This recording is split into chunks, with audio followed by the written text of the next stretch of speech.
Bonjour à tous, alors bienvenue pour cette partie sur le C++. Alors on va directement attaquer et on va aller ouvrir donc dans notre fichier C++ mon acteur. Alors l'idée évidemment c'est de refaire la programmation qu'on avait effectuée la dernière fois en Blueprint. Donc on va un peu jongler entre le Blueprint et le C++. Donc on arrive sur notre fenêtre Visual Studio et je vais commencer donc par aller sur le Header Files. Alors, il va falloir rajouter, donc si je reviens sur le blueprint précédent, ici la partie de gauche donc représente le header file, la variable auteur désiré, qui est une variable, je le rappelle, de type float. Voilà, donc je reviens sur Visual Studio, et donc juste en dessus de l'initialisation de mon acteur, je rajoute une variable float qu'on avait appelée auteur désiré. Donc ne laissez pas d'espace quand vous déclarez une variable. Voilà, une fois que ça c'est fait, je vais retourner dans mon fichier CPP et je vais donc faire la programmation. Alors je le rappelle, où est-ce qu'on va mettre cette programmation? Eh bien, on va la mettre dans le tick event. Donc si je reviens rapidement, vous voyez, c'est lié au event tick.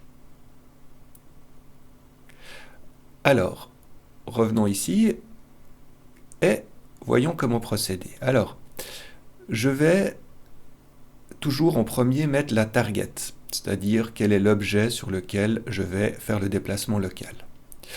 Donc, je rappelle, on l'avait appelé mon acteur. Et je vais devoir utiliser, vu que mon acteur pointe vers une static mesh component, chaque fois que j'ai un pointeur, vous voyez, symbolisé par la petite étoile à mon acteur, eh bien, je vais utiliser ce qu'on appelle un opérateur flèche. Alors ici, je vais avoir, en rouge, on va me dire pointe vers un type de classe incomplète non autorisée. Alors pour ça, pour accéder à la bibliothèque useStaticMeshComponents, dans le fichier CCP, il faut que j'inclue donc la bibliothèque, la librairie staticmesh. Alors pour ça, je vais aller sur Google et je vais chercher dans le moteur useStaticMeshComponent. Je vais prendre le premier lien et je vais me rendre tout en bas de la page pour aller chercher la référence du header files. Donc c'est toujours tout en bas. Alors je peux supprimer les trois premières, j'ai juste à mettre les deux dernières ici, component, static mesh component. Donc vous pouvez si jamais copier. Et je vais faire donc un /include. Donc c'est component, static mesh component. Donc là j'ai collé ce que j'avais copié. Donc normalement, si tout va bien, maintenant, il connaît l'ensemble de la librairie static mesh. Donc vous voyez, le souligné en rouge a disparu. Alors qu'est-ce que j'aimerais faire? J'aimerais faire un add local offset, donc ajout de déplacement local. Alors je reviens rapidement, donc qu'est-ce que je dois préciser? Donc bon, là c'est ma target, mon acteur. Et ici j'ai un vecteur, donc constitué d'une position x, y et z. Donc x, y c'est 0 et z c'est hauteur désirée. Alors j'ouvre, et ici on a toujours les précisions, donc je dois mettre un f vector delta location. Alors je tape f vector entre parenthèses, et je viens mettre mes trois variables. Donc la première, c'est 0 sur x, sur y c'est 0, évidemment sur z, ça va être hauteur désirée, que j'avais donc inclus dans le header files. Et je termine avec des points-virgules.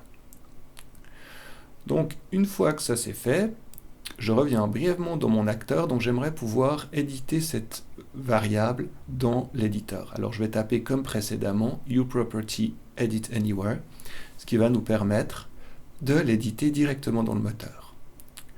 Je n'oublie pas de sauver.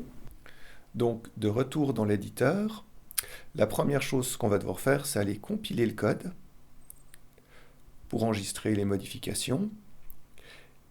Je me rends sur le cube et je vois donc dans la catégorie déplacement que j'ai hauteur désirée. Je vais mettre une valeur de 1. Même chose pour le pour blueprint qu'on a fait précédemment. Et j'appuie sur Play. On voit que les deux cubes montent d'une manière similaire à une même vitesse. Voilà, ainsi s'achève cette petite programmation en C++. On se retrouve dans le prochain tutoriel pour la suite. À bientôt.